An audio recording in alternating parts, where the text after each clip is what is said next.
Nous sommes heureux de vous accueillir aujourd'hui dans cette salle et aussi par le biais d'Internet.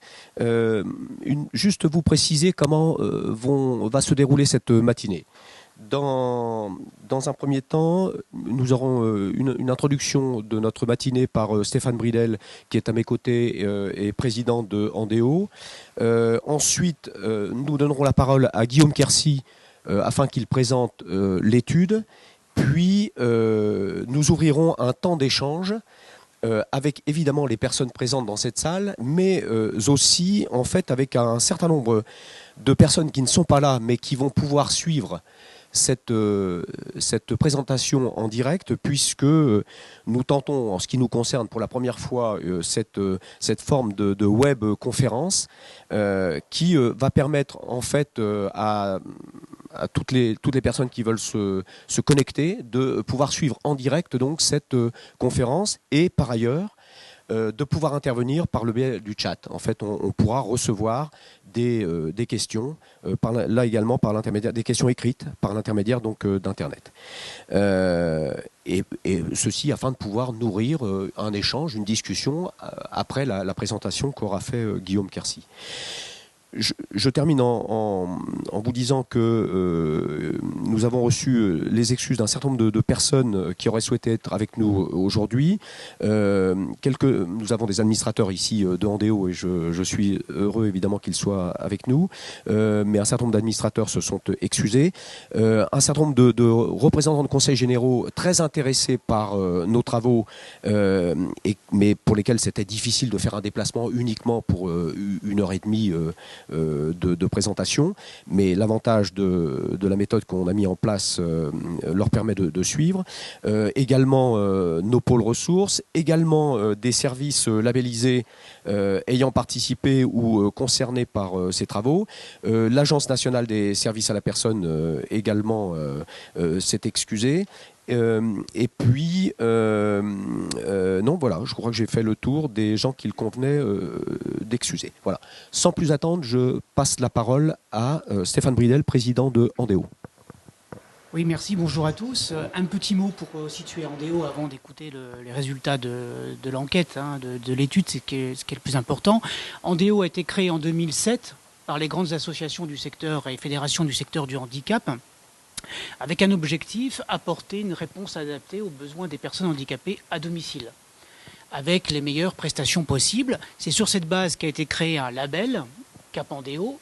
Le label n'a pas été créé en chambre, le label a été créé autour d'une 50aine d'organisations, de représentants du secteur à domicile, les représentants des associations, mais aussi les pouvoirs publics et les agences du domicile. Ce label donc a donné lieu donc à un référentiel, et c'est sur la base de ce référentiel qui aujourd'hui vit. Il y a près d'une centaine de structures labellisées. Et sur la base de ces structures labellisées a été faite cette étude qui nous ont fait remonter progressivement au cours de l'année passée les préoccupations, et notamment l'une des préoccupations majeures aujourd'hui, c'est le coût. Notre objectif, c'est que chacun puisse avoir accès à ces services, et notamment que l'argent ne soit pas un frein à un bon accompagnement des personnes handicapées. Et on le voit bien aujourd'hui, il y a un reste à charge. Il y a une disparité au niveau des départements, avec une prise en charge qui est disparate au niveau des départements. Et nous allons mettre l'accent sur toutes ces disparités, et nous allons mettre l'accent surtout sur combien coûte une bonne prise en charge du handicap pour un bon accompagnement des personnes à domicile. Car notre objectif, c'est bel et bien l'accompagnement de la personne handicapée à domicile. Et donc toute cette étude va mettre le relief sur cette bonne prise en charge et le coût que représente ce bon accompagnement des personnes à domicile. Donc je laisse tout de suite la parole à Guillaume Quercy qui va nous présenter donc cette étude.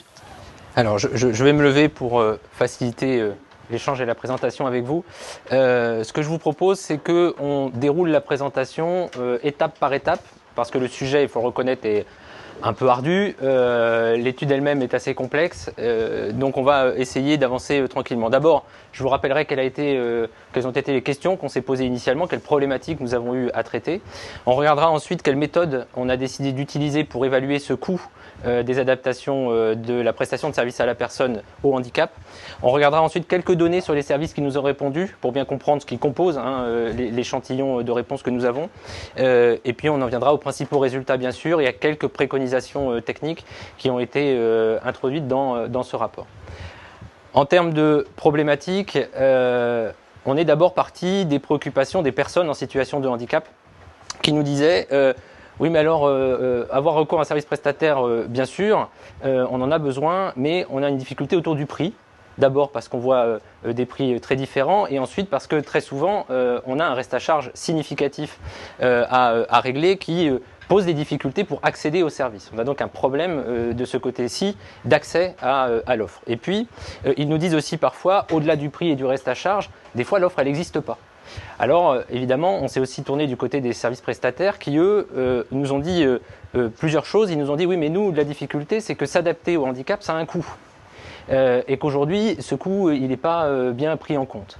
Par ailleurs, la demande elle-même, compte tenu du reste à charge qu'on est amené parfois à laisser aux personnes en situation de handicap, eh bien, les personnes ont du mal à pouvoir accéder à nos services. Donc, un problème de pérennité autour de l'offre de services prestataires. Face à ces deux sujets, remontant et des personnes en situation de handicap et des services prestataires, on s'est posé la question de l'impact que pouvait avoir l'adaptation de la prestation de service à la personne au handicap sur le coût de la prestation. Voilà pour la problématique. Alors comment est-ce qu'on a raisonné et comment on s'est organisé pour essayer de répondre à cette question? D'abord, on a mis en place un groupe de travail, un groupe expert avec des responsables de services prestataires et qui ont d'abord réfléchi chacun un peu sur des méthodes d'évaluation et ont procédé à l'évaluation des coûts pour ceux qui les concernaient dans leur service. On a confronté les résultats et on s'est rapidement rendu compte que si on voulait avoir des résultats un peu probants, il fallait qu'on se mette d'accord sur le périmètre de charge qu'il allait falloir retenir, sur les règles de calcul qu'on pouvait déterminer pour évaluer le coût de chacune des caractéristiques particulières d'une prestation adaptée au handicap. Alors pour ce faire, les services, le groupe de travail a mis en place une enquête, une étude à partir d'une grille d'évaluation des coûts. Je vais évidemment vous détailler les éléments ensuite de son contenu. L'idée étant de pouvoir à la fois avoir une grille homogène, c'est-à-dire qu'on regarde les mêmes périmètres de charge, on regarde les mêmes données pour chaque service qui va répondre. Par contre, on prend bien sûr les données propres à chacun des services répondants. Donc il y avait un questionnaire assez dense, assez difficile à remplir, et on remercie vraiment beaucoup les services qui ont pris le temps de faire l'exercice parce qu'il était extrêmement long. Par ailleurs, c'était à la période de Noël, donc c'est vrai que c'était assez difficile. En tout cas, donc cette enquête qui nous a permis de récupérer toutes ces données et d'évaluer la notion de coût des adaptations au handicap de la prestation de service à la personne. Et puis une deuxième enquête qu'on a réalisée un tout petit peu plus tard, qui elle était moins sur la question de combien ça coûte, mais de combien vous le vendez. C'est-à-dire finalement pour la personne en situation de handicap, quels sont les prix qui lui sont proposés sur le terrain par les services prestataires et également comment les services prestataires reçoivent en tout cas la PCH. Et donc on a également enquêté sur le montant de PCH dans les départements.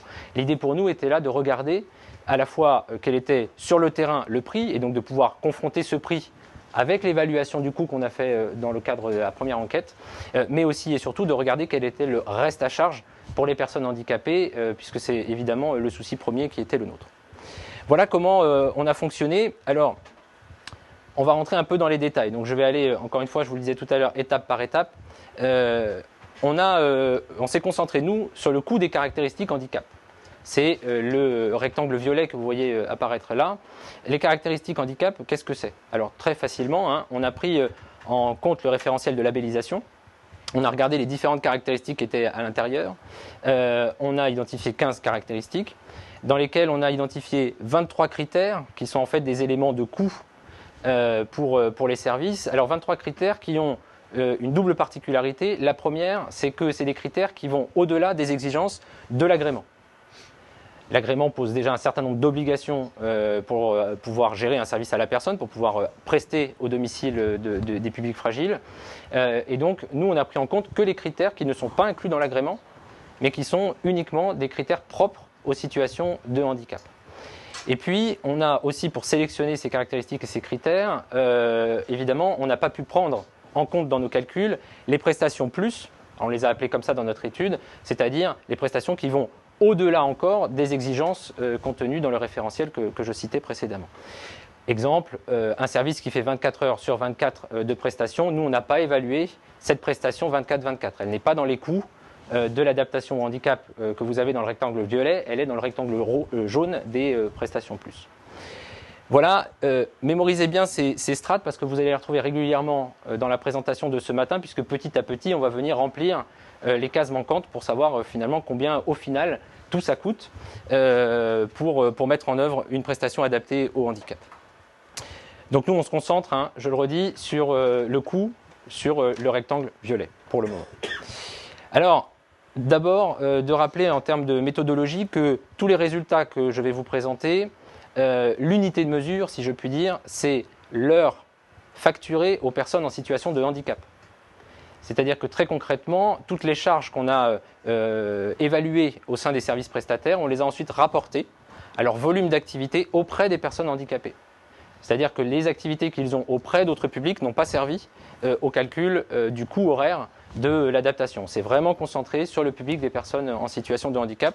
Je ne vais pas être long, je ne vais donc pas vous rentrer complètement dans les détails, mais on avait évidemment donné une définition précise du public dont on parlait, de façon à ce que chaque service nous donne évidemment la population qui correspond bien et qu'on soit sur une population homogène. Ensuite, on a pris en compte deux notions. Alors c'est là que les choses vont se compliquer un tout petit peu dans le travail. Je vous ai parlé jusqu'à présent du coût des caractéristiques handicap.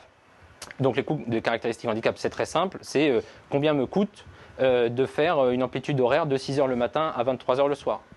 Combien me coûte le fait de devoir former 2 jours par an aux spécificités du handicap chacun des intervenants au domicile de personnes en situation de handicap, etc., etc. Donc ça, c'est le coût qu'on a appelé le coût brut, pour le distinguer d'une autre notion, qui est celle de l'impact net.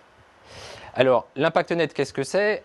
C'est, avant de rentrer dans le processus de labellisation, c'est-à-dire avant de me mettre totalement au cordeau sur les adaptations aux caractéristiques handicap pour ma prestation, je formais mes intervenants, pour reprendre cet exemple, un jour par an pour chacun des intervenants. Bon. Donc je ne faisais pas les 2 jours, je les formais un jour par an. Bon. Oui, mais il faut 2 jours. Et donc l'impact net, c'est la différence entre cette exigence de 2 journées de formation, d'accord, et le fait qu'auparavant le service en réalisait déjà une. Et donc l'impact net, c'est la différence entre les deux, et donc c'est la journée supplémentaire que le service doit engager pour former les intervenants à domicile. En gros, la première journée de formation était déjà dans son coût de revient, mais là, pour s'adapter plus pleinement et pour répondre aux exigences du référentiel de labellisation, je dois rajouter une journée, je dois donc avoir des charges complémentaires par rapport à celles que j'avais précédemment. C'est la notion d'impact net. Ne vous inquiétez pas à ce stade si vous ne l'avez pas complètement maîtrisé cette notion, parce que je vois quelques sourcils qui se froncent.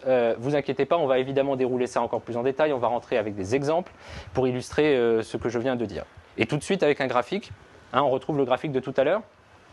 Vous vous souvenez que j'ai évoqué une deuxième enquête qu'on a faite autour du coût de revient pour les services avant qu'ils adaptent pleinement leur offre aux situations de handicap. Donc, c'est un item qu'on aura tout à l'heure ici, c'est-à-dire, avant d'adapter pleinement ma prestation, je faisais déjà des choses. J'évoquais à l'instant la question de la formation des intervenants. Je formais déjà un jour par an mes intervenants. Et donc, tout ça est déjà dans mon coût de revient. L'impact net, c'est ce qui vient au-dessus, c'est-à-dire ce que je suis obligé de rajouter pour réussir pleinement à adapter ma prestation de service à la personne en situation de handicap. Dans le rapport, vous allez avoir toute une série d'informations qui serait évidemment trop long de présenter ce matin. Vous allez trouver le détail des caractéristiques handicap, des différents critères qui composent ces caractéristiques handicap qui nous ont servi de base pour périmétrer les charges prises en compte dans l'étude.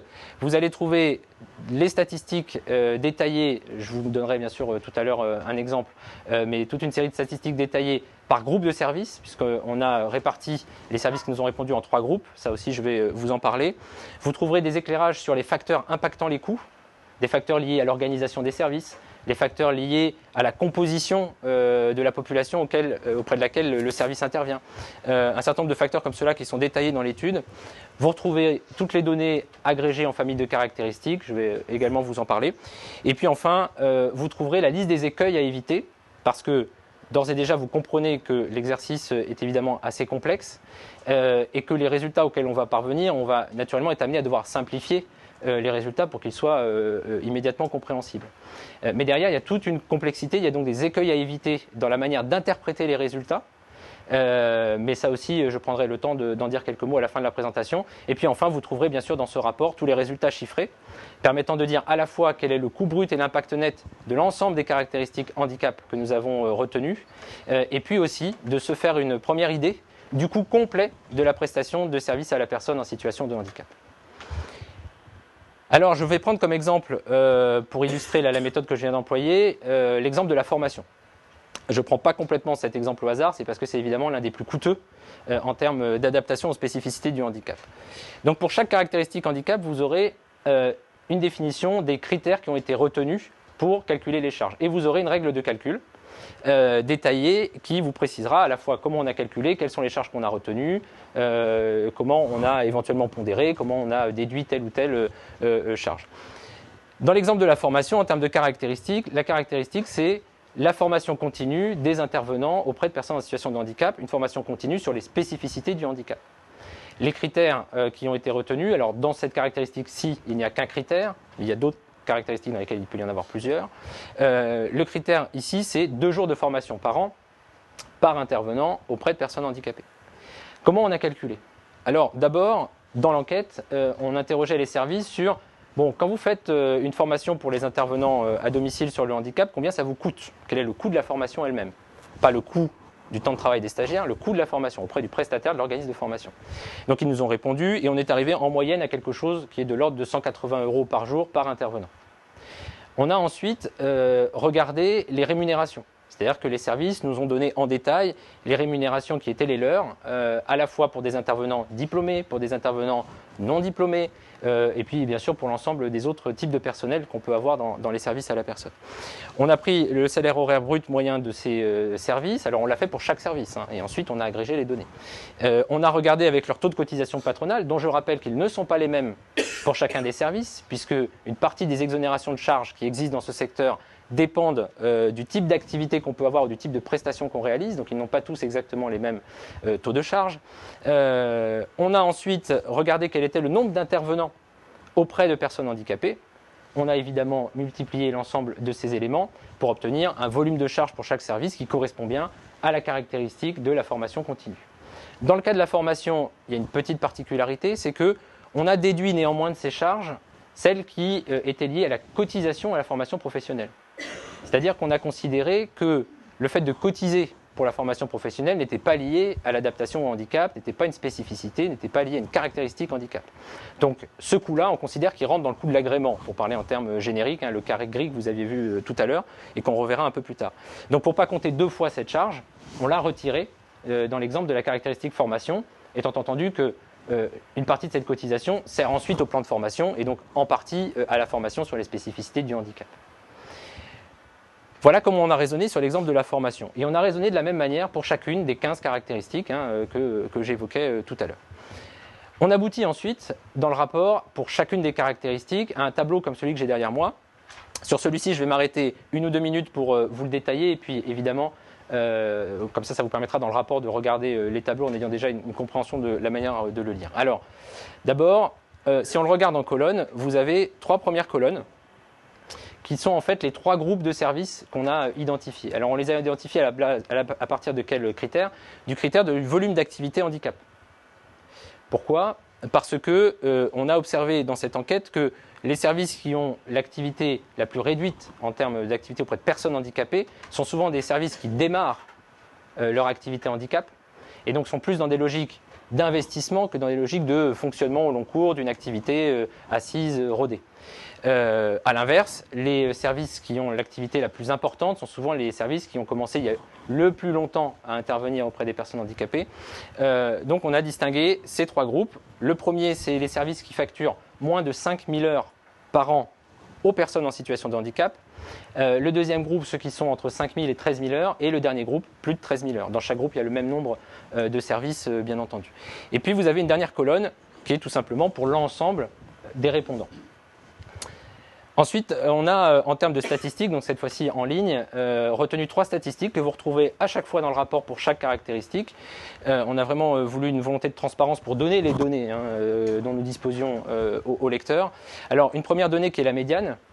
Juste de rappeler, la médiane, ça veut dire que si je prends l'exemple ici du 59 centimes, et ben pour un service qui facture plus de 13 000 heures par an aux personnes en situation de handicap, eh bien, la moitié de ces services-là dépense moins de 59 centimes pour répondre à la caractéristique handicap sur la formation continue. La moitié dépense plus de 59 centimes. Ça, c'est la médiane. Ensuite, on a regardé la moyenne, mais honnêtement, c'est la statistique la moins intéressante parce qu'on va le voir un peu après. L'hétérogénéité des services fait que moyenner des coûts entre des services qui ont des différences, notamment d'activité si importantes, c'était un peu compliqué, mais on a quand même maintenu l'expression de cette moyenne qui, comparée à la médiane, permet aussi de se représenter un peu comment les services se distribuent. Et puis enfin, la moyenne pondérée, qui est la statistique qu'on va utiliser le plus fréquemment et qui va être notre fil conducteur pendant l'étude.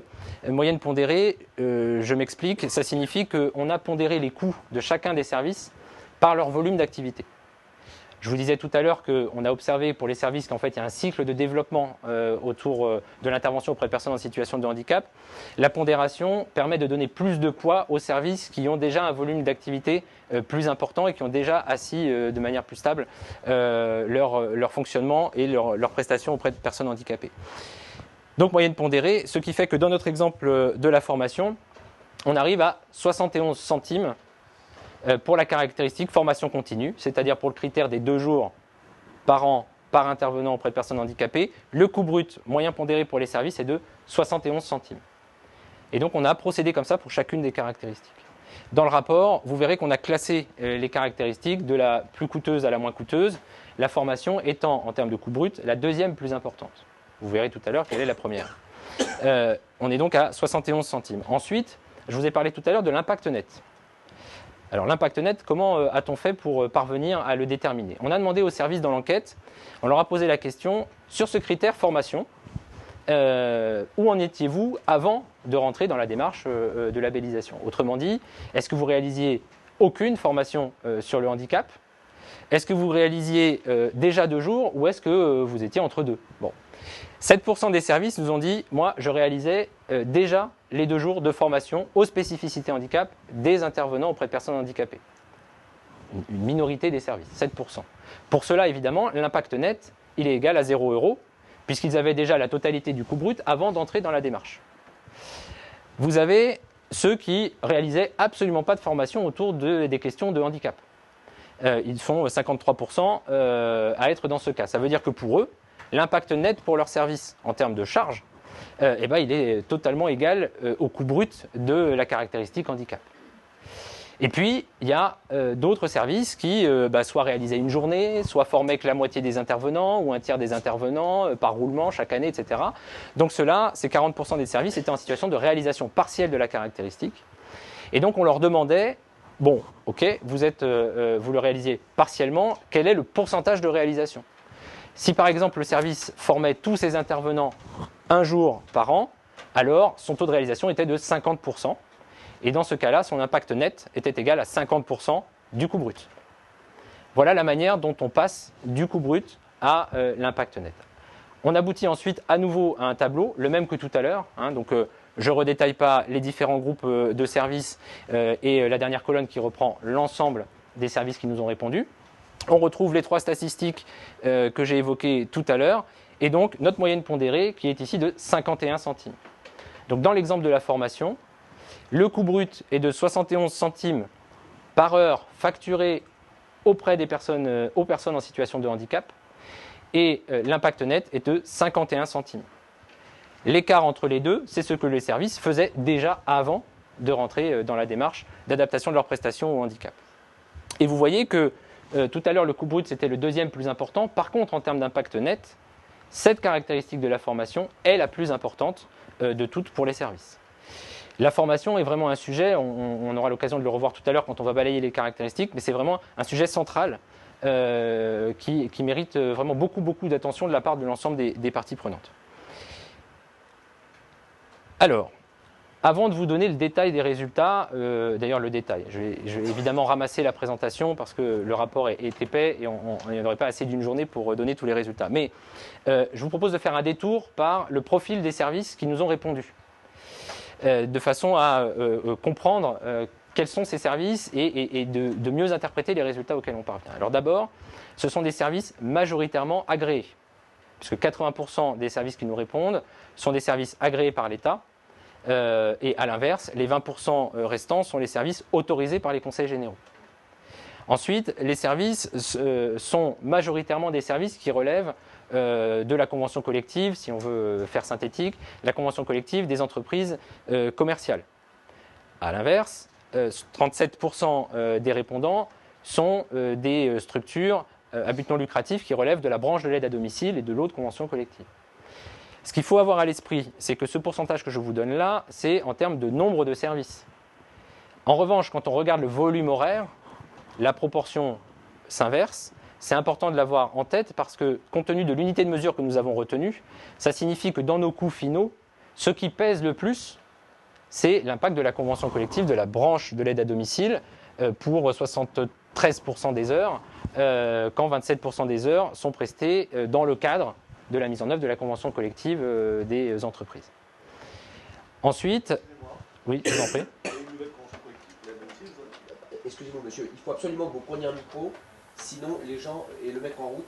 Et s'il vous plaît, est-ce que vous pouvez réserver votre question pour la fin? Excusez-nous. Voilà, excusez-nous, mais pour le suivi sur le web, ça sera plus facile. Ok, excusez-moi. Je vous répondrai tout à l'heure. Donc voilà pour la convention, donc c'est important d'avoir ça en tête, c'est majoritairement des heures réalisées dans le cadre de la convention collective de branche de l'aide à domicile.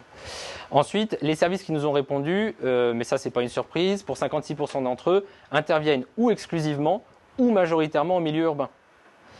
44% interviennent de manière équilibrée entre le milieu urbain et le milieu rural. Aucun des services n'intervient majoritairement ou exclusivement en milieu rural. Ensuite, dans les différentes caractéristiques qui permettent de voir un peu à quel service on a affaire, pour les services qui ont répondu, en moyenne, l'activité handicap représente 24% de leur activité totale. C'est une moyenne.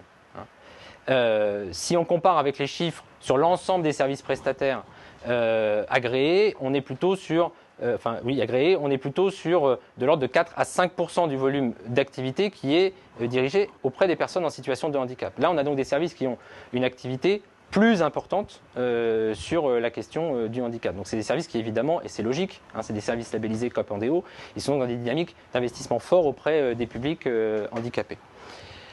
Enfin, 75% des services ont moins de 15 300 heures facturées auprès des personnes handicapées par an. Et je vais vous donner plus de détails sur ces profils, enfin un peu les indicateurs habituels qu'on utilise pour qualifier les services. Je vais vous faire passer un graphique. Là, normalement, vous faites des grands yeux avec des ronds. Voilà. Et vous vous dites qu'est-ce que c'est que ce truc. Donc là aussi, on va passer 30 secondes pour le détailler. Mais c'est vraiment pour que vous gardiez en tête qui sont ces services qui nous ont répondu. Alors très concrètement, chaque bulle, vous l'avez compris, est un service à la personne qui a répondu à notre enquête et pour lequel on a pu exploiter les données. Plus la bulle est haute, plus le service est grand en termes de volume d'activité, tout public confondu. Ce qui veut dire que si je prends un exemple, celui qui se trouve tout en haut ici est un service qui réalise à peu près 1 500 000 heures par an, tout public confondu. A l'inverse, les services qui se trouvent ici sont plutôt entre 30 et 40 000 heures d'activité, tout public confondu, par an. Par ailleurs, les services, on a regardé la spécialisation handicap, si je puis dire. C'est-à-dire, plus le service est à droite, plus la part de son activité handicap est importante dans son activité totale. Là aussi, si je prends l'exemple de la valeur extrême qui se trouve en bas à droite, on voit que ce service, il ne fait que du handicap. A l'inverse, si je reprends mon service le plus grand, c'est un service qui n'est pas du tout spécialisé handicap, ou en tout cas bien moins que ceux qui se trouvent à sa droite, puisqu'il réalise à peu près 15% de ses heures auprès de personnes handicapées. Donc ça donne déjà une première idée de la diversité des services qui ont répondu à l'enquête. Et c'est aussi pour cette raison qu'on a à chaque fois distingué 3 groupes de services pour pouvoir regarder comment se comportait chacun. J'ajoute que sur les 3 groupes, on peut les visualiser ici sur le graphique avec les traits en pointillés. Cette première ligne-ci qui est au-dessus permet de dire que tous ceux qui sont au-dessus de cette ligne sont en fait les services qui réalisent plus de 13 000 heures auprès de personnes handicapées par an. Ceux qui se trouvent en dessous de la ligne la plus basse sont ceux qui réalisent moins de 5 000 heures, et ceux qui sont entre les deux, ce sont donc ceux qui se trouvent ici, sont les services qui réalisent entre 5 et 13 000 heures auprès de personnes handicapées par an. Voilà, là vous avez une photographie, c'est la manière la plus simple, si je puis dire, qu'on a trouvé pour essayer de vous donner à voir ce qu'étaient ces services en termes de volume d'activité. Alors, la taille du cercle, j'en ai pas parlé, c'est le volume d'activité handicap. Hein. Donc évidemment, le service qui est tout là-haut, même s'il n'est pas spécialisé au même titre que ceux qui sont à droite, a néanmoins une des plus grosses activités handicap de l'ensemble de l'échantillon. Voilà. Alors une fois qu'on a regardé ça, on a vu un peu quelles étaient les caractéristiques des services. Il y a un petit peu plus de détails dans le rapport que ce que je présente là. Là, c'est l'essentiel pour comprendre les résultats. Alors les résultats, justement, on y vient. Alors ne croyez pas que je veux absolument ménager le suspense, pas du tout. Le but du jeu, c'est surtout qu'on comprenne bien tous de quoi on parle à la fin en termes de résultats, parce que c'est un sujet difficile, je l'ai dit tout à l'heure, c'est un sujet aussi sensible, donc il est important qu'on comprenne bien ce que signifient les résultats. Alors je vous rappelle juste qu'on a eu une démarche en deux temps. Hein, je vous disais, on a d'abord évalué le coût des caractéristiques handicap, et ça n'est qu'ensuite qu'on a regardé quel était le coût complet de la prestation de service à la personne auprès de personnes handicapées. Alors on va commencer par les caractéristiques handicap. Je vous ai donné l'exemple de la formation tout à l'heure, et maintenant on va regarder un peu toutes les caractéristiques.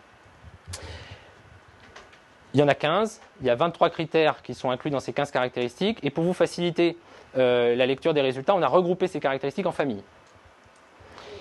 On a mis 5 familles de caractéristiques qui sont homogènes en termes d'ampleur des coûts et impact qu'ils impliquent pour les services prestataires, et qui par ailleurs répondent à une attente particulière de l'utilisateur en situation de handicap, de l'utilisateur du service. Alors quelles sont ces familles ? La première, c'est celle qui tourne autour de la connaissance, la compréhension des spécificités du handicap. On retrouve dans cette famille de caractéristiques la caractéristique qu'on a tout à l'heure détaillée sur la formation continue des intervenants, hein, qu'on retrouve ici. Vous avez tout ce qui est autour de l'échange entre les professionnels et l'analyse des pratiques. Et vous retrouvez également l'exigence d'un niveau de qualification des intervenants qui soit de 50%, c'est-à-dire que 50% des intervenants auprès de personnes handicapées soient diplômés. Parenthèse, vous voyez bien que c'est une exigence qui va au-delà de l'agrément. Hein, c'est la raison pour laquelle elle a été retenue dans l'évaluation que nous avons fait du coup. Une deuxième famille autour du respect du projet de vie de la personne, c'est-à-dire le service s'organise pour pouvoir répondre à la diversité des projets de vie qui vont lui être soumis et auxquels il va devoir participer pour concourir à leur mise en œuvre. Il y a là-dedans l'évaluation méthodique des besoins, c'est-à-dire l'obligation d'évaluer les besoins à domicile au cours d'une première visite. Il y a le remplacement dans l'heure, qui est une caractéristique importante dans les services, c'est-à-dire je dois ce matin, l'intervention est prévue à 6 heures, je travaille à 8 heures, l'intervenante est malade ce matin, le service s'organise pour pouvoir remplacer au plus tard à 7 heures l'intervenant de façon à ce que je puisse être à l'heure au travail. Donc le remplacement dans l'heure est dans cette notion de respect du projet de vie. De même, l'amplitude horaire. Si je prenais l'exemple du travail, ou bien profiter de loisirs en fin de journée, il faut que le service prestataire qui m'accompagne soit sur ces heures capable d'intervenir et de m'accompagner. Donc l'amplitude horaire de 6h à 23h, et puis le niveau des encadrants, puisque pour pouvoir correctement comprendre ce qu'est une situation de handicap, bien appréhender la dimension projet de vie, être capable d'adapter la prestation à ce projet de vie, il faut des intervenants qualifiés et donc l'exigence d'un niveau 3 de qualification pour les encadrants des services prestataires, enfin des équipes qui interviennent auprès de personnes handicapées. Troisième famille, la considération de la vie de la personne. Là, c'est l'idée qu'on associe la personne à l'amélioration de la qualité du service, soit par un dispositif collectif d'évaluation. Alors, dans le cadre du label Capandéo, c'est ce qu'on appelle les GLUS, les groupements locaux d'utilisateurs personnes en situation de handicap, c'est-à-dire qu'on réunit les utilisateurs pour parler avec eux de la qualité du service, qu'est-ce qu'on peut améliorer, comment on peut mieux fonctionner. C'est le suivi régulier et le bilan annuel, et c'est évidemment un dispositif de contrôle interne qui permet de veiller à ce que les prestations se déroulent correctement autour de la sécurisation des prestations, essentiellement des problématiques de télégestion. Et puis enfin, pas tout à fait enfin, l'avant-dernière, c'est la garantie d'une intermédiation réussie, c'est-à-dire que, vous l'avez vu dans l'étude, on parle de caractéristiques handicap. Évidemment, si on a pu faire l'étude, c'est parce qu'on sait que les services mettent en œuvre effectivement ces caractéristiques handicap. Pourquoi on sait qu'elles le mettent en œuvre? Parce que ces services sont soumis à un audit de labellisation qui permet de le vérifier. Et un suivi, une surveillance tout au long du temps où ils sont labellisés. Donc un processus de contrôle interne qui a un coût pour les services.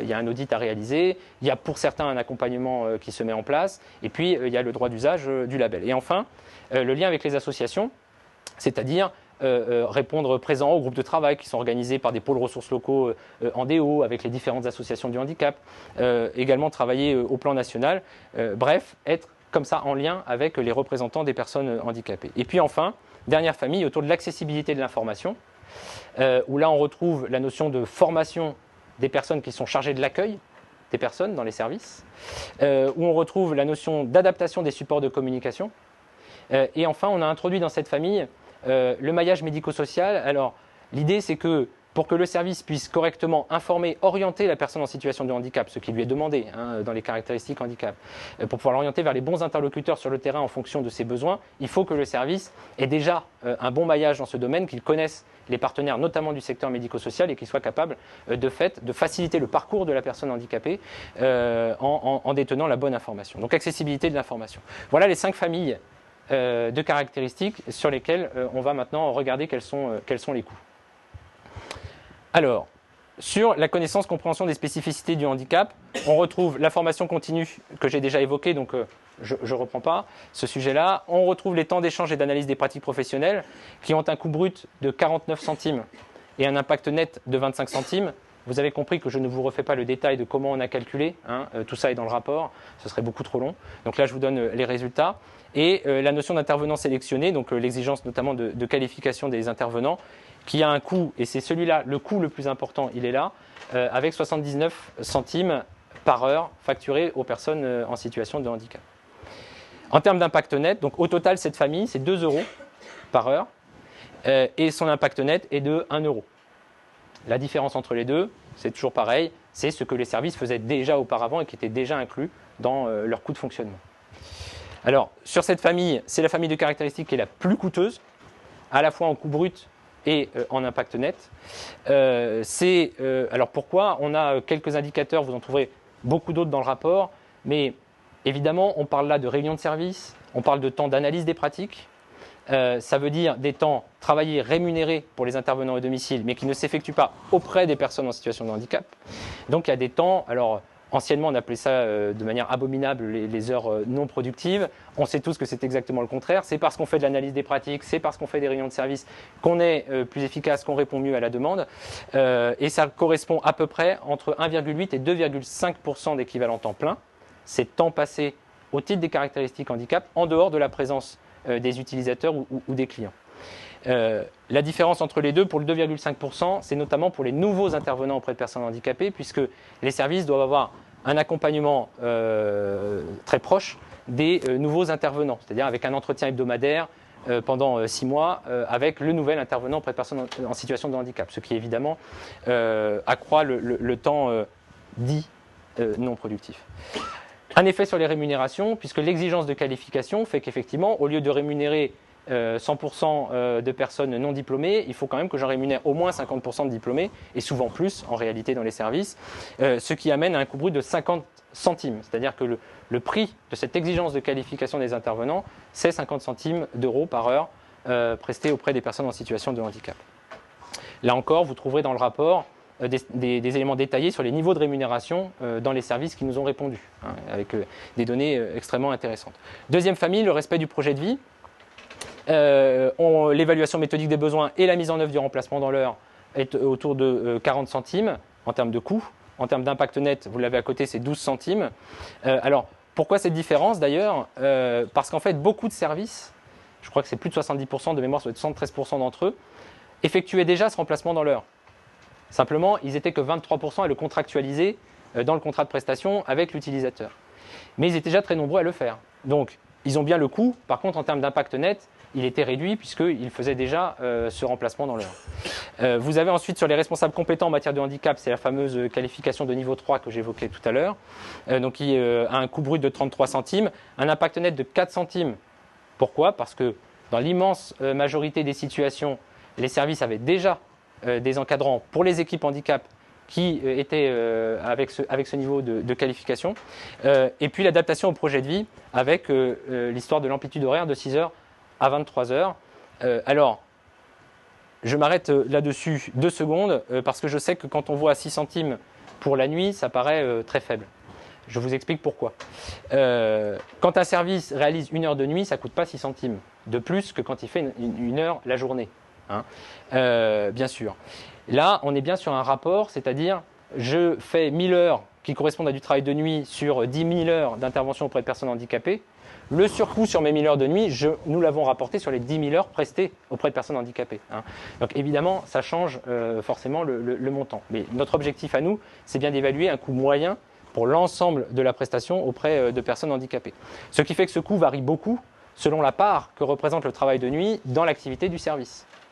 Et dans les services qui ont effectivement des interventions qui s'échelonnent donc entre 6h et 7h, entre 21h et 23h, ça va de 0,1% de leur activité à, pour un service, jusqu'à 54% de son activité qui est faite sur ces créneaux horaires-là.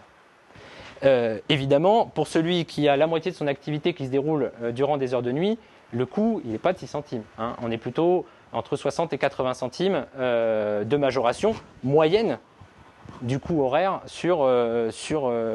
pour les personnes en situation de handicap. Alors, on voit bien que là, on part d'un coût brut très élevé, c'est le plus élevé de toutes les familles, un impact net plutôt réduit, tout simplement parce qu'en fait, beaucoup de ces caractéristiques, les services les mettaient déjà en œuvre avant de rentrer dans le processus de labellisation.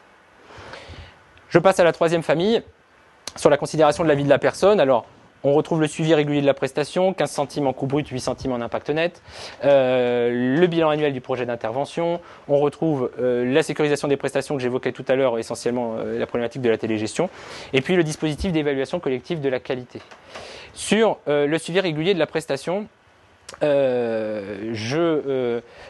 y a dans cette caractéristique 2 notions, c'est-à-dire que le suivi de la prestation n'est pas le même selon qu'on a affaire à un nouvel utilisateur au sein du service, c'est-à-dire qu'on commence une prestation auprès de la personne en situation de handicap, ou que c'est un ancien client.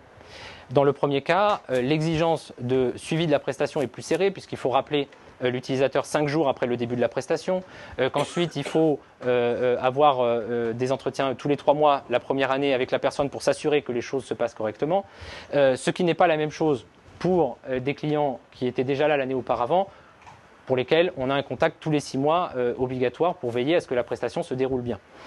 Ce qui fait que le suivi régulier de la prestation, le coût brut, varie aussi selon le nombre de nouveaux clients que le service a eu dans l'année. C'est-à-dire plus un service a de nouveaux clients dans l'année, plus son coût brut du suivi régulier est évidemment important à supporter. Alors, et donc en faisant cette enquête, on a remarqué qu'en moyenne, pour les services qui nous ont répondu, sur l'année qui a été étudiée, 38% des utilisateurs en situation de handicap de ces services étaient en fait des nouveaux utilisateurs pour le service concerné.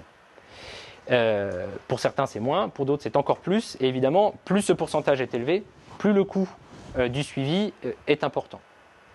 On retrouve là aussi une notion que j'ai déjà évoquée tout à l'heure, qui est cette notion un peu d'investissement au moment du début du développement du service, hein, qu'il faut pouvoir amortir sur le cycle, sur 3 ans à peu près. 4e famille, les garanties d'une intermédiation approfondie. Donc ça, c'est les processus d'audit, éventuellement d'accompagnement, le droit d'usage du label. C'est la participation aux réunions avec les associations du handicap. C'est de devenir un acteur finalement aussi du secteur du handicap. Donc c'est une famille de caractéristiques qui évidemment a un coût brut plutôt faible, un impact égal au coût brut puisque par définition, avant de rentrer dans la démarche de labellisation, ces coûts n'existent pas. Donc voilà, on est à 17 centimes au total. C'est pour ça qu'on n'a pas mis d'ailleurs la colonne impact net, hein, c'est parce que c'est la même tout simplement. Enfin, dernière famille, l'accessibilité de l'information. On revoit les 3 caractéristiques que je vous ai présentées tout à l'heure. Je ne redétaille pas et on est donc à 13 centimes de coût brut et 8 centimes d'impact net. Alors cette famille-ci a des caractéristiques coût brut plutôt faibles au regard des 2 premières familles notamment qu'on a pu voir. Le vrai impact là-dessus, il est surtout de la formation des personnels d'accueil et le tutorat qui est exigé quand une nouvelle personne est chargée de l'accueil, elle doit être tutorée. Pour les tutorer, pour se performer en termes d'accueil, d'écoute des personnes en situation de handicap. Et puis aussi une petite précision, c'est que les coûts sur les supports de communication adaptés ont été ici amortis sur 3 ans.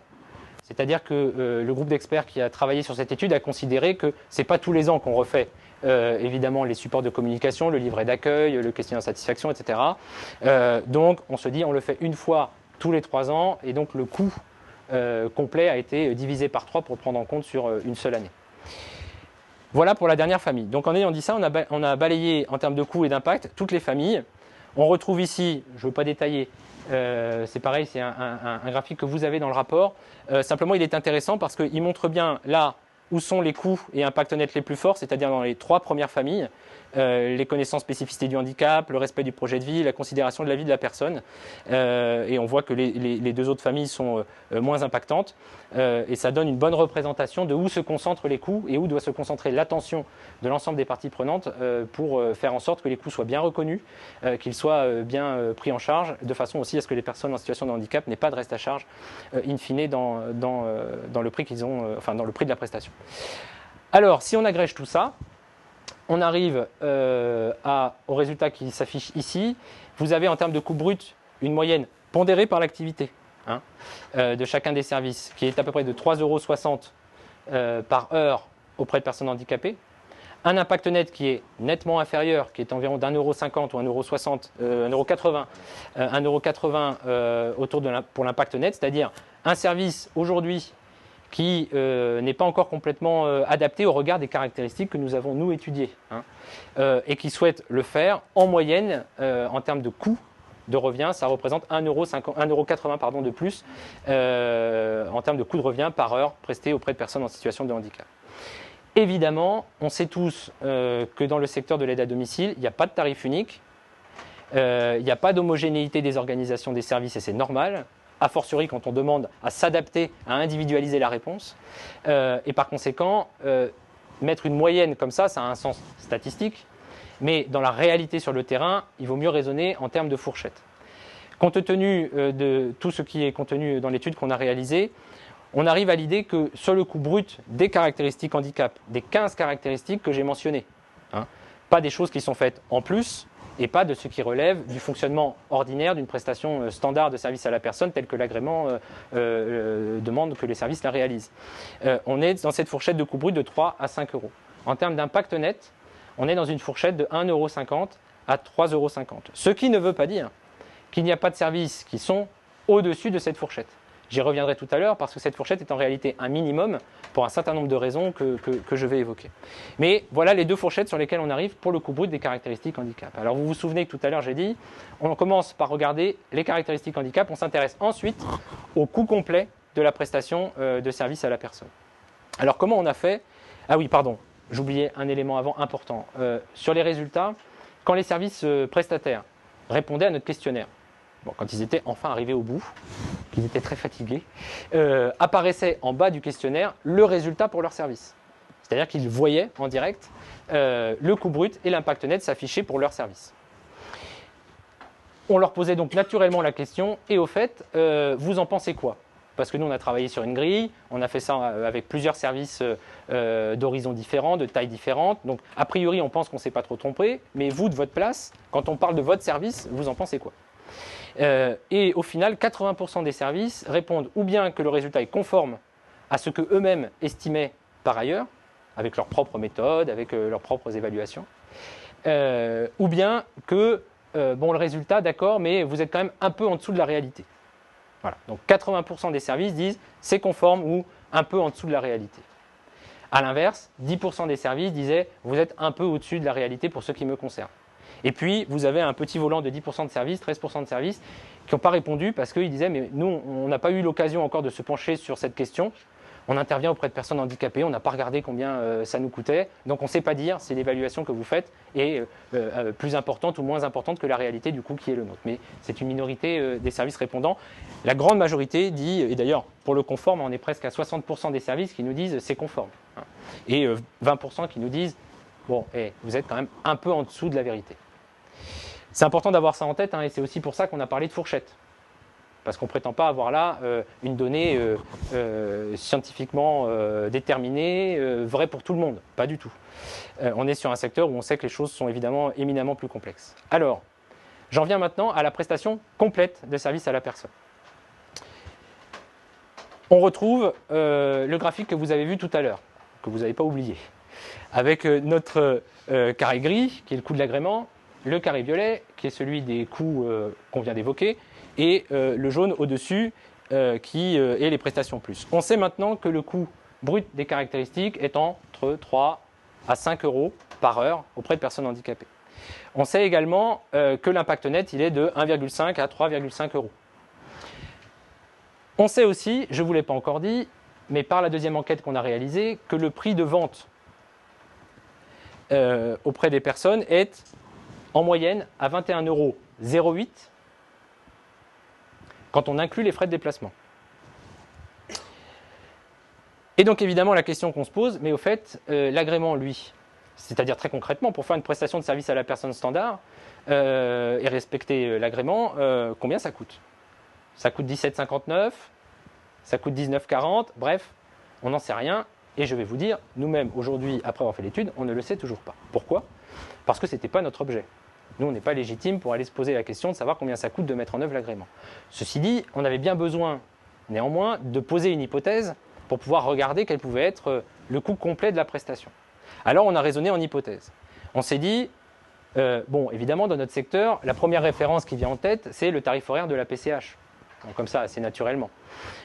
Sauf qu'évidemment, on sait d'abord qu'il n'y a pas eu d'étude de coût préalable pour fixer le montant du tarif horaire de la PCH prestataire. Donc, bon, vous savez que c'est 170%, je crois, de la rémunération horaire brute d'une auxiliaire de vie sociale au cours de la première année d'intervention la concernant, bon, avec une ancienneté d'une année, que ce tarif est inférieur au prix de vente qu'on a observé, et par ailleurs qu'il est inférieur au tarif de la CNAV, qui est aujourd'hui en semaine à 19,40 €, et qui, lui, pour le coup, alors on peut en sourire aujourd'hui, mais a fait l'objet d'une étude de coût à l'origine.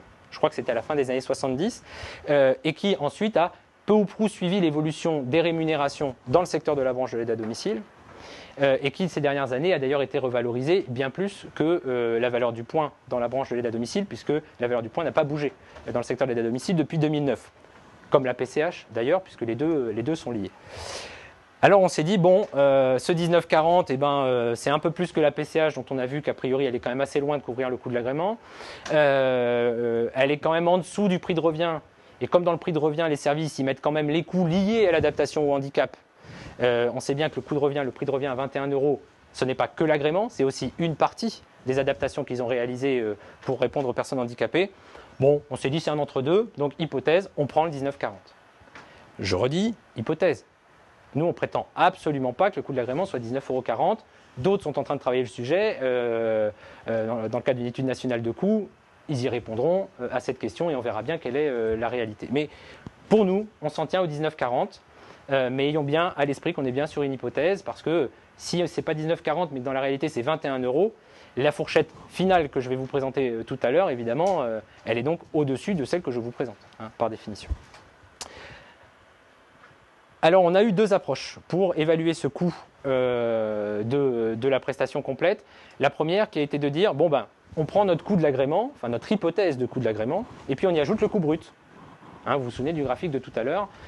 Et puis on s'est dit, on va vérifier notre hypothèse avec une autre méthode, qui est de dire, bon, les services, ils ont aujourd'hui un coût de revient avant d'adapter pleinement leurs prestations qui, peu ou prou, doit couvrir, on espère, leurs charges. Mais on sait que ce n'est pas toujours le cas, puisqu'un certain nombre ont des difficultés économiques importantes. Mais on s'est dit, on va ajouter à ce prix de revient, à ce coût de revient pour eux avant labellisation, l'impact net qu'on a évalué avec eux. Et on va regarder si les deux montants sont proches. Alors c'est ce qu'on a fait dans l'exercice suivant. Vous retrouvez à nouveau le graphique qu'on a depuis le début. Vous avez ici le coût de l'agrément, puisque maintenant on a dit que c'était 19,40, donc ça c'est la nouveauté.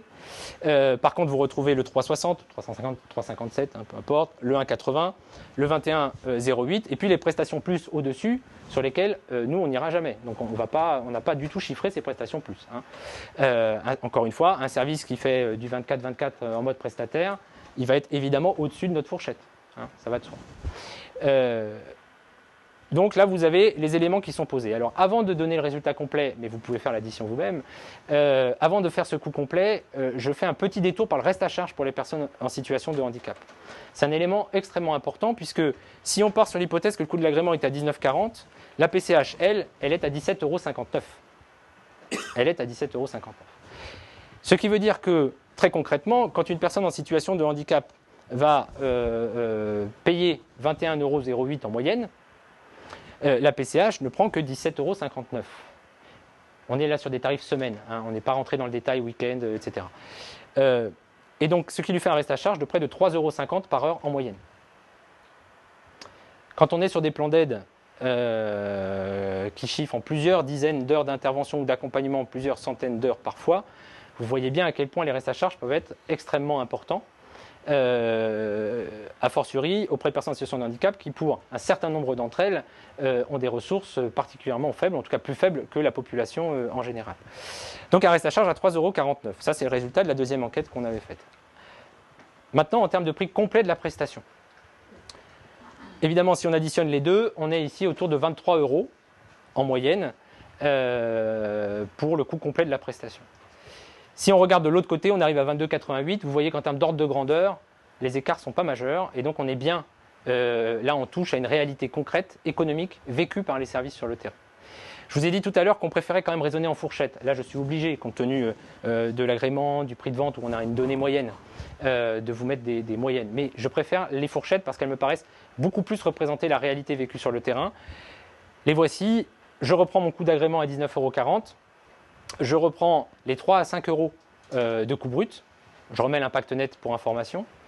Parce que ça, c'est le réel effort que les services ont à réaliser en moyenne pour vraiment être répondre pleinement aux 15 caractéristiques que j'évoque depuis le début de cette présentation. Et donc l'ensemble donne une fourchette comprise entre 22,40 € et 24,40 €. C'est une fourchette, c'est un minimum qui repose, je le redis, sur une hypothèse ici discutable. Bien. Je poursuis pour conclure en termes de préconisation. Je resynthétise juste les résultats en vous disant qu'on a vu la fourchette, 3 à 5 € pour le coût, avec une moyenne à 3,60 €. On a vu un impact net entre 1,50 € et 3,50 €, avec une moyenne à 1,80 €. Encore une fois, les moyennes pondérées, hein, quand on regarde les graphiques pour les services, c'est en fait ce vers quoi tend un service au fur et à mesure qu'il développe son activité, qu'il assoit son organisation, etc. Mais la fourchette concrète est entre 3 et 5 €, 1,5 et 3,5 €. Dans la fourchette, les services se déplacent. Plus j'ai de personnes très dépendantes, auprès desquelles j'interviens tard le soir et où il faut des remplacements dans l'heure, plus le coût est élevé et plus je suis dans le haut de la fourchette, voire même je peux la dépasser si j'ai vraiment très majoritairement des publics très dépendants, ce qui peut être le cas de services très spécialisés auprès de personnes très dépendantes.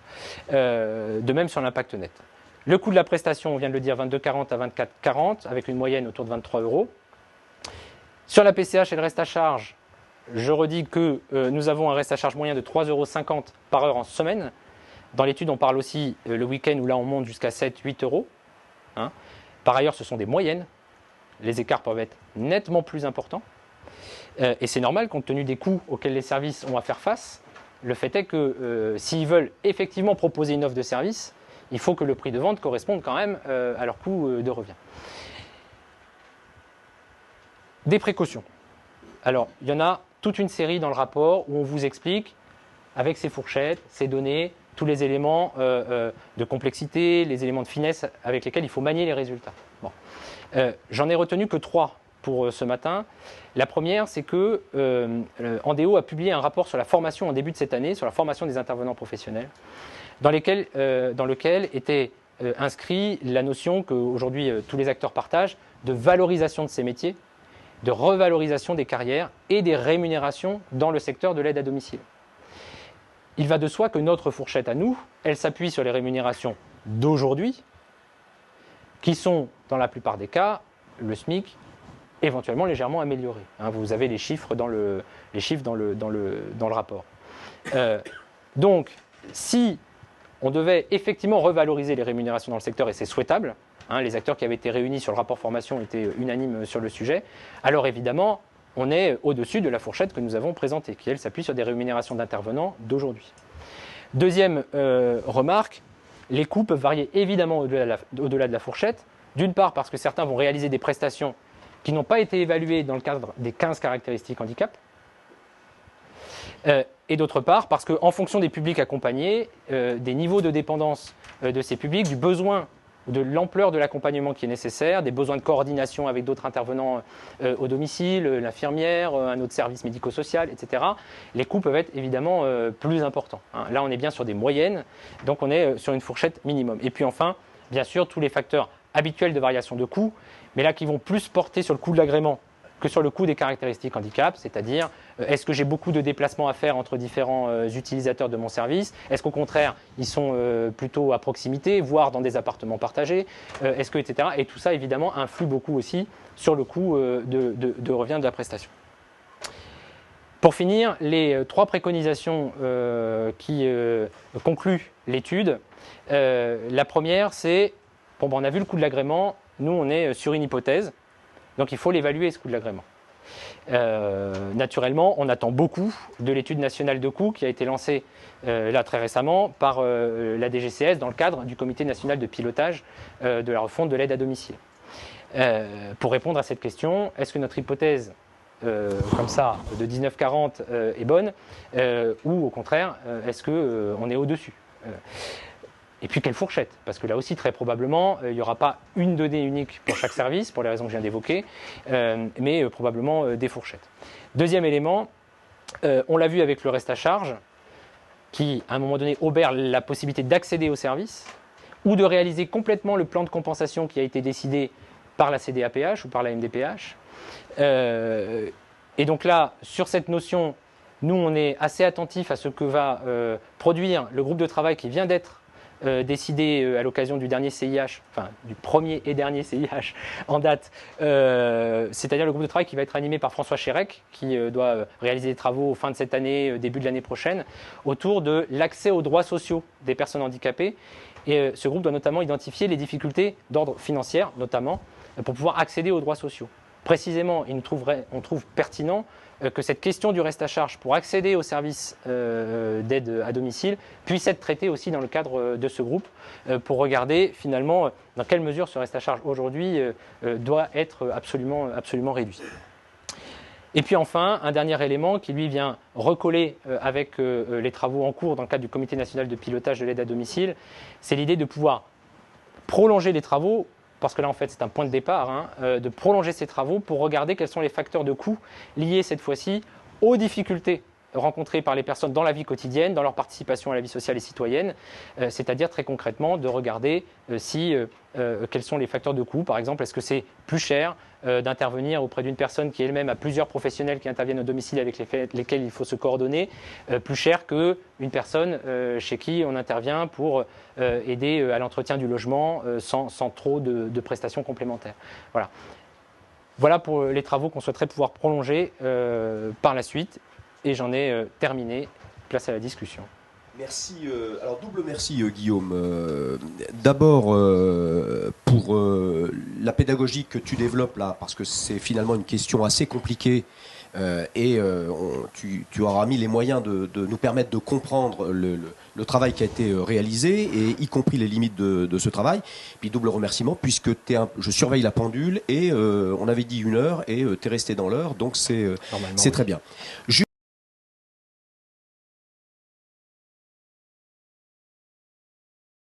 Juste avant d'ouvrir la discussion, repréciser 1 ou 2 choses. Vous avez compris la démarche et le projet d'Andéo. Premier élément, les personnes en situation de handicap, pour pouvoir réaliser leur projet de vie et vivre le mieux possible à domicile, ont besoin de trouver des services qui soient adaptés et compétents. Qu'est-ce qu'on a fait ? Le président l'a rappelé tout à l'heure, on a créé un référentiel. Parce que la qualité, ça peut être tout et n'importe quoi. Encore fallait-il se mettre d'accord sur, bon, qu'est-ce qu'on met après tout dans le panier de services. Et c'est bien la démarche que nous avons menée au cours de l'année 2010. Et M. Bridel le rappelait tout à l'heure, une démarche qu'on a essayé de faire la plus consensuelle possible en mettant autour de la table quasiment toutes les parties prenantes. Première démarche. Alors, d'accord, on a défini la qualité, on a défini ce qui doit être dans le panier de services. On ne pouvait pas se désintéresser de la seconde question qui est celle de l'accessibilité à ces services. C'est pas le tout de faire des services qui sont bien adaptés, très compétents, etc. Si après, les personnes en situation de handicap ne peuvent pas y accéder, on a fait un bel exercice, mais pas très efficient. Et c'est bien sur ce deuxième thème que nous avons souhaité abonder la réflexion. Et Guillaume l'a dit à plusieurs reprises, nous ne prétendons pas avoir fait le tour de la question. Nous ne prétendons pas que ce rapport est un rapport absolument final, etc. De notre point de vue, ça n'est qu'une contribution. L'idée, c'est vraiment de pouvoir ouvrir des discussions sur cette question extrêmement importante qui conditionne la réalisation du projet de vie des personnes en situation de handicap.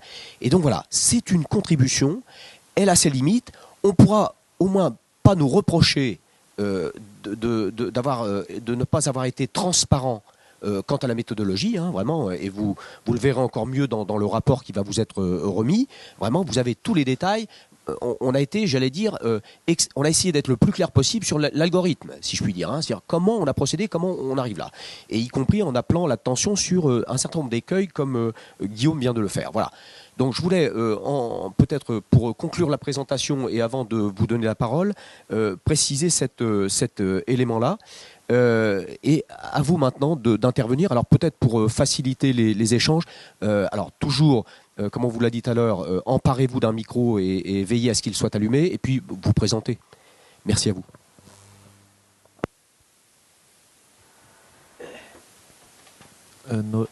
Ça marche ? Noël Boutier de TSA Travail Social Actualité. Alors la question que j'avais posée et qui avait interrompu l'exposé assez brillant, c'était de savoir si, puisque vous parliez des deux conventions collectives services en gros lucratifs et d'un côté et de l'autre côté l'associatif, il me semble que c'est janvier 2013 que vous avez fait cette étude et c'est à ce moment-là, il me semble que la nouvelle convention collective s'est appliquée. Donc je ne sais pas si vous êtes tenu compte parce qu'en fait elle s'est mise en place, mais c'est mis en place très progressivement dans les associations. Donc je ne sais pas si les coûts que vous indiquez, c'est, même si ça reste, à mon avis, la différence reste assez marginale. Ce qui m'a interrogé, moi, c'était le deuxième critère, là, le deuxième groupe de critères hein, qui s'appelle adaptation au projet de vie, je crois, un truc comme ça. Et en fait, le coût, l'impact net est assez faible. Je crois que c'est moins de 20 centimes. Et je me suis dit, donc ça veut dire que les services, globalement, répondent bien à la nécessité d'intégrer, enfin de respecter, voire d'accompagner le projet de vie des gens. C'est-à-dire que donc ce sera un point plutôt positif, si j'ai bien compris, enfin, l'interprétation qu'on peut en faire de ça. C'est pas pour un jugement de valeur, mais c'est quand même que d'un côté, il y a 80 centimes de coût brut et de l'autre côté, il y a 20 centimes de coût net, enfin d'impact net. Oui, alors quelle lecture vous faites un peu de ces différences entre les coûts bruts et l'impact net? Puisque je trouve que la méthode est très intéressante à ce niveau-là, c'est de mesurer ce qu'il faut faire et ce qui est déjà fait. Voilà pour l'instant. La question de la convention collective, vous avez raison. Ce qu'on a fait, c'est qu'on a effectivement anticipé dans l'évaluation des coûts concernant les entreprises commerciales la mise en œuvre de cette convention. Notamment sur le travail de nuit, il y avait un certain nombre d'éléments comme cela où on a en fait appliqué la convention collective comme s'il l'appliquait déjà depuis un certain temps. Ça c'est le premier élément, c'était pour ne pas être trop en décalage au moment où on publierait l'étude et la réalité des services.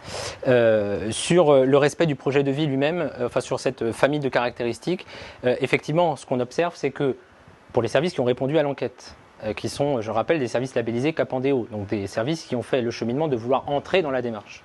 Étaient des services qui, avant d'entrer dans cette démarche, étaient effectivement déjà bien en avance sur cette question d'adaptation autour de la question du projet de vie. Voilà, et c'est effectivement ce qu'on observe. Si je regarde, vous avez... voilà, sur l'évaluation, par exemple, des besoins à domicile, 3% des services n'évaluaient pas les besoins à domicile. 3%.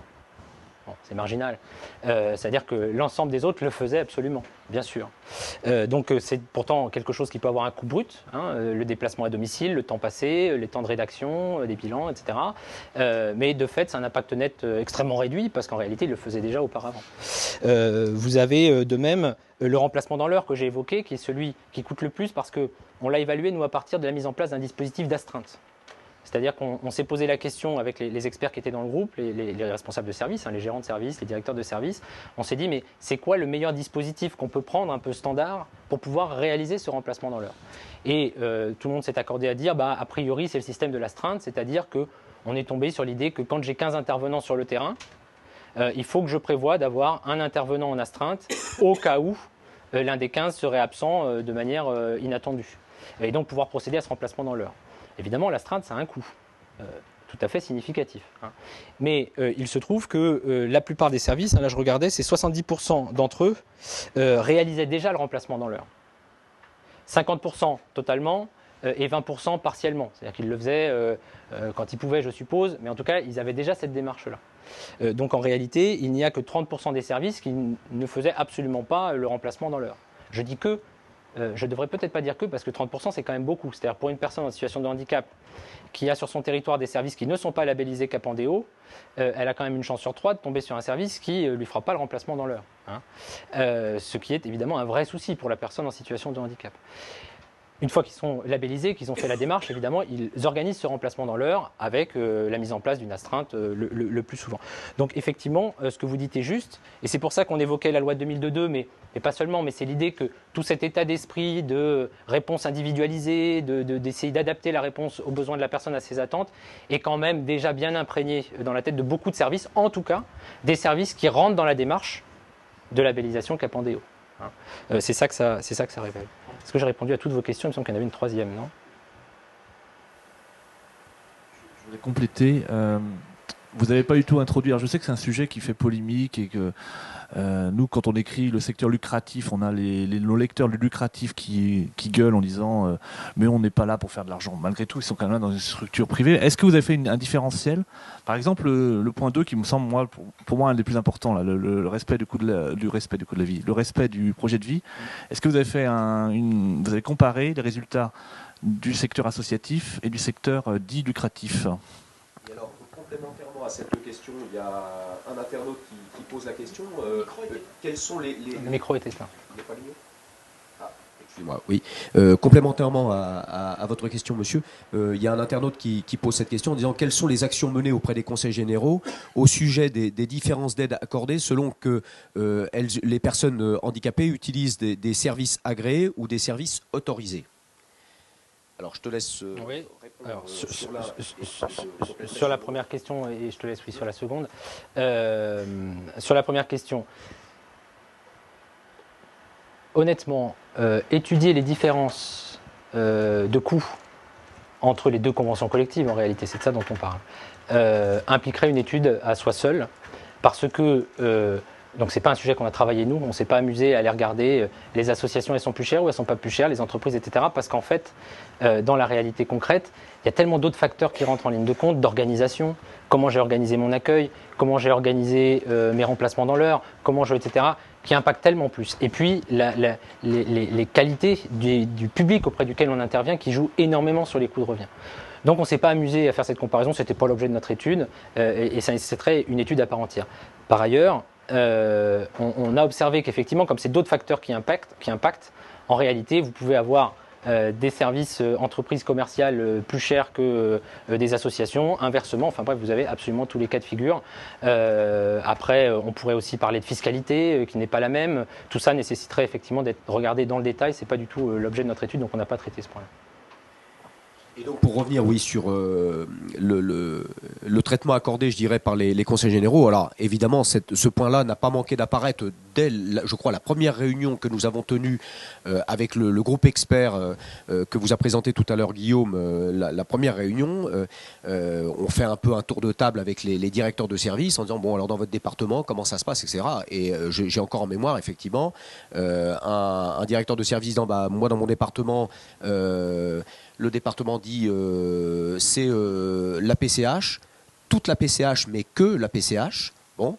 Et sa voisine, c'est une voisine d'à côté, dit moi dans mon département, en fait, je suis tarifé à 25,40 €. Alors bon, ça suffit évidemment à marquer les écarts qui peuvent exister aujourd'hui dans les pratiques, mais bon, on le découvre ici autour de la PCH et des réponses à apporter aux personnes en situation de handicap. On sait bien qu'en même temps, cette question-là ne se pose pas que pour les personnes en situation de handicap, ça concerne y compris les personnes âgées. J'ai envie de dire à cet internaute, écoutez, voilà, on vient de verser au débat un outil qui doit servir à objectiver autant que faire se peut les différentes caractéristiques et leur impact financier. On espère que ça va effectivement pouvoir permettre d'engager un débat, des discussions là-dessus. Et je redis, on ne prétend pas avoir fait le tour de la question. Certainement que ces travaux sont perfectibles, mais au moins, Andéo fait une première contribution, j'allais dire. D'autres questions, d'autres réflexions ici autour de la table, et je ne vois pas arriver de questions, mais il faut peut-être que je fasse quelque chose.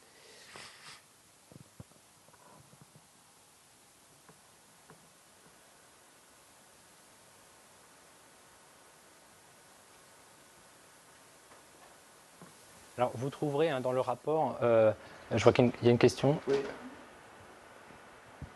Donc Christine Louis-Guérin pour UNA.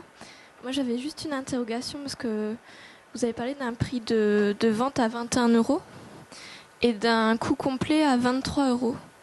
Du coup, ça fait une différence pour les structures. Est-ce que vous avez, par cette étude, eu connaissance de difficultés des structures justement qui s'engagent dans une activité qui leur tient à cœur, mais qui donc financièrement, apparemment, ne peuvent pas faire face aux coûts qui sont engendrés? Alors, il y a 3 éléments. Le premier, c'est des tensions dans les organisations des services. C'est-à-dire que pour réussir à contenir l'impact sur le prix du coût, chacun essaye de trouver les bons bouts de ficelle d'organisation, etc., qui permettent de faire un moindre coût. Avec tous les risques que cela peut représenter en termes de qualité finale.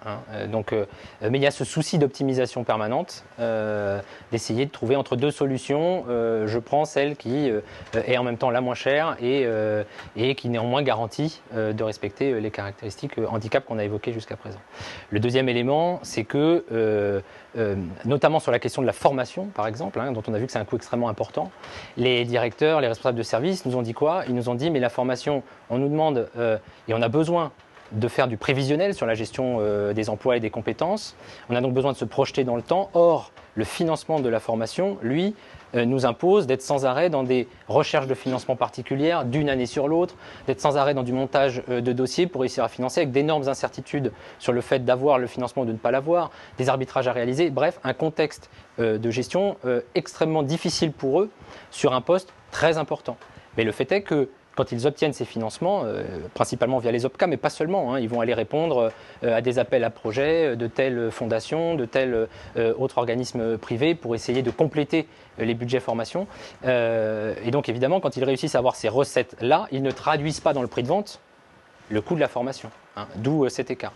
Et puis le troisième élément, c'est bien sûr les difficultés économiques. C'est-à-dire que très concrètement, des services se trouvent à devoir, pour avoir de l'activité, être sur un coût inférieur à ce que leur coûte vraiment la mise en œuvre du dispositif. Et si, à la recherche d'un financement en dehors du prix de vente, ils ont un refus, le fait est qu'ils ont bien réalisé les prestations, qu'ils ont bien les charges qui vont avec, qu'ils ont formé les gens, mais s'ils n'ont pas les recettes sur lesquelles ils escomptaient, des écarts existent et des déséquilibres économiques peuvent exister. Et dans le secteur, on sait qu'ils sont importants. Alors moi je ne vois pas remonter d'autres questions du chat, mais alors je ne sais pas s'il y a un problème technique ou si nos internautes sont tellement abasourdis par la présentation de Guillaume que du coup ça leur coupe la parole, enfin l'écriture au moins. Non, je plaisante Guillaume, tu sais bien. Voilà. Monsieur Colas, la CNSA. Merci.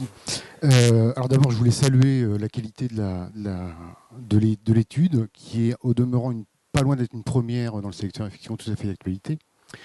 En revanche, j'avais une interrogation sur les modalités de enfin, de calcul. Ce à quoi vous ne vous êtes pas risqué, vous nous laissez faire la soustraction pour calculer le reste à charge. Ah, j'ai bien compris. En revanche, vous ne prenez de base que le tarif PCH arrêté par le ministère à 17,59. Or, ce n'est pas le seul tarif de référence, puisque lorsque le service est agréé, c'est le service autorisé, pardon, et tarifé, c'est le service reconnu par le tarificateur, donc le président du Conseil général, qui est opposable, qui en général est plutôt au-dessus du tarif PCH. Et dans la mesure où vous avez pas loin de 70% en volume horaire, qui est votre facteur de pondération des heures, on peut supposer quand même que le reste à charge, il existe certes, mais il est moins important, voire beaucoup moins important que ce que l'on pourrait faire par une simple division entre le coût net, l'impact net, pardon, et les 17,59. C'est un élément de pondération qui me semblerait important au moins à mentionner. Alors ça me permet de faire une précision. Ça me permet de faire une précision qui est que ce reste à charge, c'est une moyenne des restes à charge observés dans les services. C'est-à-dire que ça n'est pas le résultat d'une simple soustraction entre un prix de vente moyen, c'est bien service par service. On leur a demandé, en fait, très concrètement, on a un tableau, où on leur a demandé quel est le montant de PCH dans votre département. Quel est votre prix de vente? On l'a fait d'ailleurs pour la semaine, pour le dimanche, etc. Là, on s'est tenu au chiffre de la semaine. Parce que comme on n'avait pas les pondérations d'activité week-end, dimanche, on n'a pas pu le faire. Mais peu importe. Et on arrive effectivement à ce reste à charge. Alors, la difficulté étant que ce reste à charge est effectivement soit pour les personnes handicapées, il peut le cas échéant être pour le département, pour les services autorisés, par ailleurs tarifés, et quand le département paye intégralement le tarif. Mais le reste à charge que vous avez là, c'est bien une moyenne qui est à partir de chacun des services où on leur a demandé comment êtes-vous traité en termes de PCH dans le département, en quelque sorte. Donc ça inclut les autorisés. C'est-à-dire qu'un autorisé qui a un tarif à 22 € et que le département lui paye 22 €, le reste à charge, il est 0 dans la moyenne. Et il y est dedans. Donc le 3,49, c'est vraiment une moyenne qui agrège à la fois des services pour lesquels il n'y a pas de reste à charge pour les raisons que vous avez évoquées à juste titre, et des services qui ont de reste à charge parce qu'ils ne sont pas autorisés, ou parce qu'ils ne sont pas tarifés, ou parce qu'ils ne sont pas payés à 100% de leur tarif par le département, parce que ces cas-là peuvent exister. Une question d'un internaute qui dit la question qui peut se poser serait de savoir si vos tarifs présentés sont toutes taxes comprises ou pas.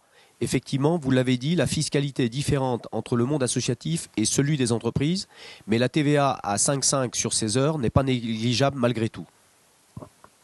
Oui, très bonne question qui a fait l'objet de nombreux débats dans le groupe de travail. Je souris en regardant Franck Nataf qui a notamment intervenu sur le sujet. Pour ce qui est du prix de vente, on leur demandait effectivement TTC, c'est-à-dire que notre souci à nous était de se placer du point de vue de la personne en situation de handicap qui, elle, a de fait, étant le consommateur final, a payé la TVA. Donc on est bien sur du TTC. Là, sur le diapo, ça n'apparaît pas, mais dans l'étude, on le précise. Ouais. D'autres questions? Alors c'est une question plus générale qui dépasse l'étude, mais est-ce que vous avez l'idée du nombre de structures en France qui, même marginalement, proposent des services d'accompagnement aux personnes handicapées? Est-ce que ça existe? Il y a une statistique qui existe, qui recense ça ou pas? On est dans le grand flou Je ne suis pas omniscient, mais à ma connaissance, non. Ce que l'on sait, c'est le nombre de services agréés. Mais comme ce nombre change tous les mois de manière extrêmement importante en progression, c'est un peu compliqué de le mémoriser, mais on doit être autour de, Julien, c'est 10-12 000 services agréés au plan national, mais ça ne veut pas dire qu'ils interviennent, d'abord, qui sont agréés pour les publics handicapés, ils peuvent être agréés petite enfance, et deux, qu'ils ont effectivement des interventions auprès de personnes handicapées. Par contre, ce que l'on sait, c'est que sur l'ensemble du volume d'heures prestées par des services prestataires en France, tout public confondu, 4 à 5% de l'activité est réalisée auprès de personnes dites handicapées. Madame Joche, la NSP, vous avez des éléments là-dessus ou pas du tout? Il faut prendre un micro.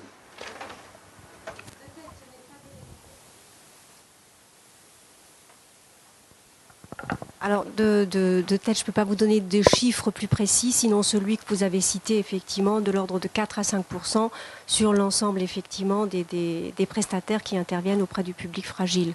Je pense que dans les mois qui viennent, il y aura certainement des éléments plus précis qui vont pouvoir être communiqués, puisque vous savez que les missions de l'agence sont intégrées à la DG6 et qu'un pôle observatoire doit se mettre en place dans les prochains mois, et que c'est une des préoccupations fortes, effectivement, du secteur service à la personne, et c'est porté par la DG6.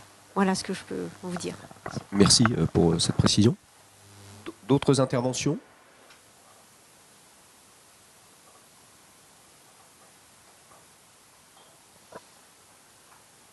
Alors, j'essaye de rafraîchir mon écran pour voir apparaître normalement une question.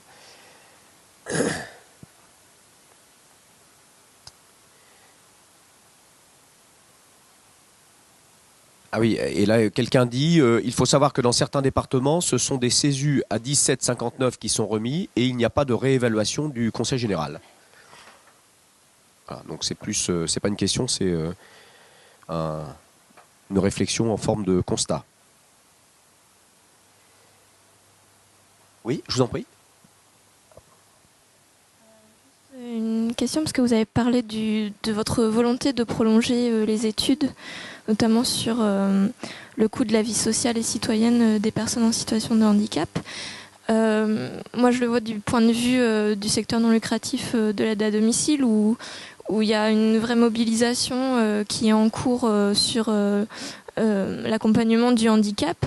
Est-ce que vous avez le projet de reconduire cette étude et à quelle échéance? Parce que peut-être que là, on va avoir des structures qui vont s'engager justement dans la labellisation en DO, et certaines structures qui vont partir de plus loin justement que les structures qui sont dans l'étude et pour lesquelles l'impact net était peut-être plus réduit. Mademoiselle, il vous a pas échappé qu'aujourd'hui, je suis épuisé. Hein. Épuisé. Hein. Alors, beaucoup par mon rhume, mais un peu quand même par l'étude. Et...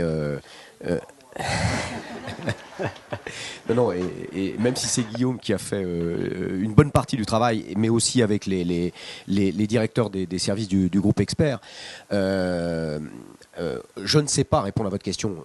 On présente cette étude aujourd'hui et vous m'interrogez sur l'étape suivante de peut-être renouveler cette étude. Nous, on est vraiment à l'attente des travaux qui vont sortir concernant la partie grise. D'ailleurs, il n'y a peut-être pas de hasard dans le fait qu'il l'ait mis en gris. Voilà. Hein. On est évidemment très intéressé. Guillaume l'a dit, on ne s'est pas attaché à cette partie-là, considérant qu'on n'en avait pas la pleine légitimité, si je puis dire. On connaît un peu mieux les parties en couleur là, sur donc tout ce qui concerne les caractéristiques spécifiques au handicap.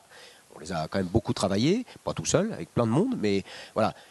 On a fait le choix vraiment de dire on ne travaille pas, et je vais vous faire une confidence.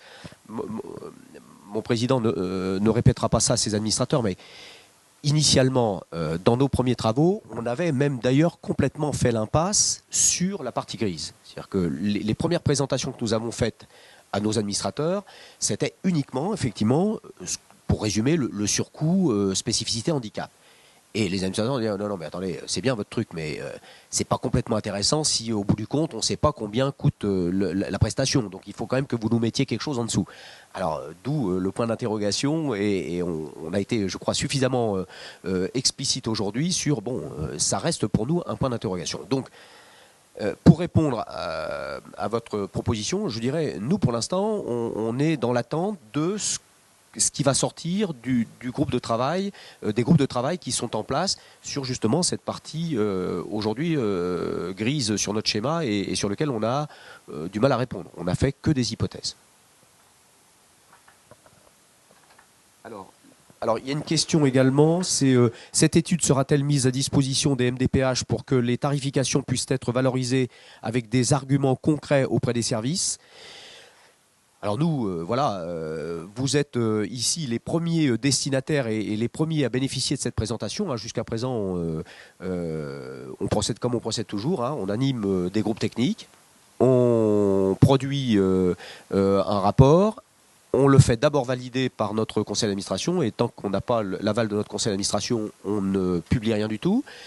Le conseil d'administration a examiné à 2 reprises, au mois de juillet et au mois de septembre, ce rapport, nous a donné son imprimatur. Et donc voilà, vous êtes aujourd'hui, c'est vraiment aujourd'hui qu'on fait la présentation pour la première fois de ce rapport. À partir de là, le rapport, il va être en ligne sur notre site internet. Nous, tout ce qu'on produit, on le fait figurer sur notre site internet. Donc, je ne sais même pas si Alexandre peut répondre, mais c'est peut-être même déjà, oui, on me fait signe que c'est déjà sur le site internet. Donc, vous pouvez parfaitement aller télécharger le rapport dans son intégralité, en allant sur www.andeo.fr.